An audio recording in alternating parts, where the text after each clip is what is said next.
maklumkan kepada kita. Seandainya kesalahan ini berlaku, maka pengguna ataupun rakyat Malaysia boleh terus melapor kepada jabatan saya. Hak kita, banyak hak kita kalau dihalang di dalam akta ini, kita boleh lapor kepada Jabatan Perlindungan Data Peribadi. Contohnya kita nak minta data kita akses, kita lihat data kita tidak dibenarkan, itu juga mungkin akan berlaku. Dan kita nak buat beberapa pembetulan data tidak dibenarkan, itu juga mungkin berlaku. Hak kita untuk menarik balik kebenaran, ini hak unik yang ada pada rakyat Malaysia je. Di negara-negara lain tak ada hak ini. Katakan ketika awal transaksi komersial itu, kita bagi kebenaran untuk data kita dikongsi kepada beberapa agensi lain. Tetapi selepas transaksi itu lulus, kita nak tarik balik 2-3 perkongsian tersebut. Contohnya, kita tak nak syarikat A berkongsi dengan, pada mulanya kita bagi kebenaran pada syarikat A untuk berkongsi dengan syarikat B dan C. Tapi selepas transaksi itu lulus, kita nak tarik balik kebenaran itu. Itu hak kita. Kita boleh buat. Kalau syarikat itu tidak memberi kebenaran untuk kita melakukan hak itu, kita boleh lapor kepada Jabatan Perlindungan Data Peribadi. Wow, dari situ baru nampak sikit, Fifi. Betul. Kemudian, kita juga boleh katakan data kita dikongsi sesuka hati. Dikongsi sesuka hati, maka dia boleh memberi kesan negatif kepada kesihatan kita ke, kita distres ke. Itu juga boleh dilaporkan kepada jabatan saya lah, Jabatan Perlindungan Data Peribadi. Hari ini saya nak pesan kepada semua syarikat-syarikat pengguna data, pekerja-pekerja syarikat pengguna data yang mana aktif dalam media baru.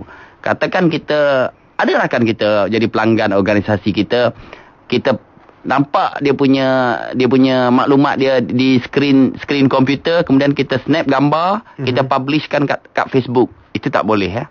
Itu penyalahgunaan data peribadi. Dendanya RM500,000. Wow, tinggi. Boleh doktor ulang, doktor? Kepada pekerja-pekerja syarikat-syarikat pengguna data ni, syarikat-syarikat, organisasi-organisasi yang mengumpul data peribadi orang untuk tujuan transaksi komersial, pekerja-pekerjanya ambil gambar maklumat orang di skrin komputer dan publishkan dalam Facebook. Itu tak boleh. Itu RM500,000 atau 3 tahun penjara atau kedua-duanya sekali. Saya pilih yang kedua-duanya sekali. Kedua-duanya sekali. Supaya kesalahan ini tidak dilakukan. Betul. Tidak dilakukan, yang benefitnya, kelebihannya akan dapat kepada rakyat Malaysia itu sendiri. Betul. Okeylah. Baik, doktor, kita telah mengetahui akan pentingnya melindungi data peribadi daripada disalahguna dan juga hak-hak kita sebagai pengguna. Bagaimanakah pula bagi pengguna yang tidak mahu menerima akan panggilan-panggilan telefon dan email daripada orang yang tidak dikenali, khususnya daripada ejen-ejen jualan langsung, agensi-agensi yang tidak berkenaan dan sebagainya? Ini banyak berlaku, doktor, betul. ketika ni. Saya pun ketika ni banyak. Ketika ni apa semua boleh berlaku ketika ni, sebab akta ini belum kuat kuasa. Tapi setelah akta ini dikuatkuasakan, maka perkara ini telah pun kita fikir bagaimana untuk mengatasi perkara ini. Untuk makluman semua pendengar Negeri FM yang setia, saya nak maklumkan, selepas akta ini dikuatkuasakan, Jabatan Perlindungan Data Peribadi telah merancang satu sistem yang kita panggil No Call Policy System. Itu nama dalam bahasa Inggeris. Nama dalam bahasa Melayu kita belum jumpa lagi lah. InsyaAllah kita akan jumpa menjelang sistem itu akan dibangunkan. Jadi setiap pengguna-pengguna telefon, sama ada telefon tetap ataupun telefon tangan ataupun handphone, kita boleh berdaftar di situ supaya kita, sama ada kita nak terima panggilan pasaran langsung ataupun kita tidak terima.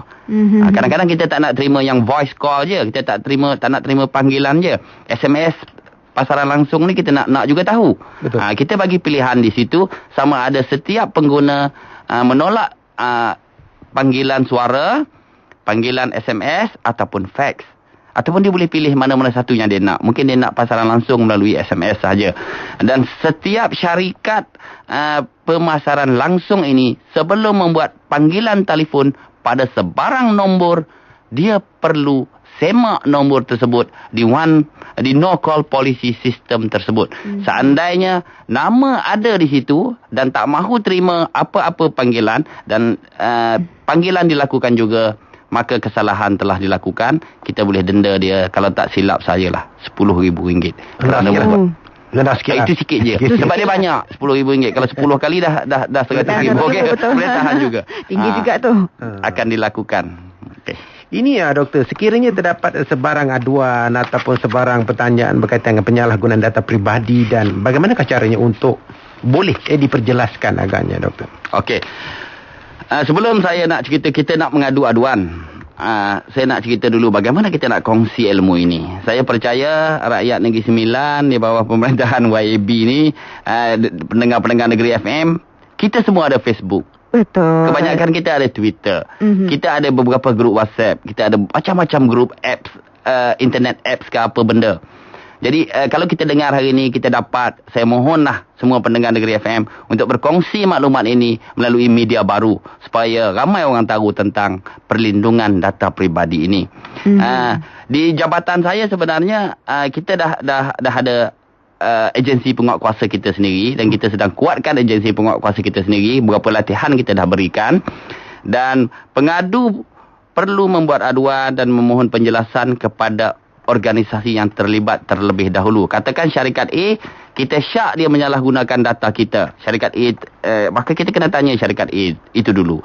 Kalau seandainya kita tidak berpuas hati, pengadu boleh ambil tindakan-tindakan susulan.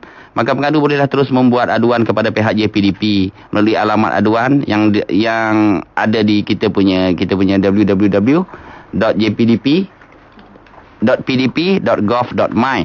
Sekiranya pengadu masih rasa macam-macam lagi tak puas hati, kita boleh bawa ke macam-macam lah, ke Tribunal Rayuan, dan memfailkan satu notis rayuan dengan Tribunal Rayuan. Kalau kita nak mengadu,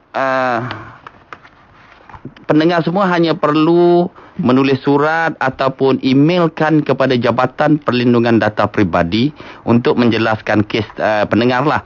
Di dalam surat atau email tersebut, anda perlu menyatakan perkara-perkara tersebut, nama organisasi atau orang yang anda syak melakukan penyalahgunaan data peribadi anda, menerangkan sebab kebimbangan tuan-tuan, memberi butir-butir tindak balas yang mana tuan-tuan telah terima daripada organisasi yang disyaki punca kebocoran maklumat tersebut. Dan yang terakhir sekali, menyediakan salinan apa-apa surat atau email mengenai perbincangan anda dengan organisasi atau individu berkenaan. Ataupun berkunjunglah ke JPDP di Putrajaya, kami di tingkat 6. Senario daripada pejabat saya adalah antara yang tercantik di Persin 4. Naik terus ke tingkat 6. Kita berhadap kita datang kat mengadu, datang tengok pemandangan. Kita berhadapan dengan kolam yang cantik lah, dengan tasik yang cantik. Ataupun menulis surat atau email atau faksimili kepada Jabatan Perlindungan Data Peribadi untuk menjelaskan kes anda. Email, alamat saya bagikan alamat pejabat saya. Ketua Pengarah Jabatan Perlindungan Data Peribadi, Aras 6, Komplek Komunikasi dan Multimedia Malaysia, Lot 4G9, Persiaran Perdana, Persin 4, Pusat Pentadbiran Kerajaan Persekutuan Putrajaya. Ataupun MOCC 03 8000 8000. Direct line pejabat saya 03 89 11 5000. Baik doktor, saya ulang nombor tu doktor. 03 89 11 5000. Betul lah? Betul, 8911 5000. Betul tu Raub. Ataupun boleh fax kepada 03 89 11 7959. Ataupun boleh email kepada jpdp@kkmm.gov.my. Ataupun website kita adalah http://www.pdp.gov.my. Kita pun ada Facebook, Jabatan Perlindungan Data Peribadi dan Lindungi Data Peribadi anda. Wow. Kena cari lepas ni Fifi kena cari. Itu saja kan doktor? Itu saja. Tapi saya rasa nombor telefon tadi sebab nampak ni macam lelap ni dia nak masuk. Jadi apa kata kalau doktor ceritakan sebalik nombor telefon, mungkin agaknya pegawai doktor ada bersedia untuk menjawab sebarang pertanyaan di 03 tadi 89 89115000 ataupun fax kita 03 8911 7959. Ya. Baik, agaknya apa-apa pesan terakhir agaknya sebelum kita berpisah di udara agaknya doktor. Terima kasih Negeri FM kerana memberi kesempatan ini kepada Jabatan Perlindungan Data Peribadi untuk kita berkongsi sesama pendengar Negeri FM tentang perihal pentingnya data peribadi. Betul. Data ini sebenarnya adalah mempunyai aset yang tersendiri. Di negara-negara yang besar seperti di China apa semua, setiap satu data peribadi itu bernilai $1. Bayangkanlah kalau Maybank di Malaysia, saya bagi contoh Maybank, ada 17 juta data peribadi. Bayangkan berapa nilai data peribadi itu. Jadi data peribadi kita tak tahu nilainya.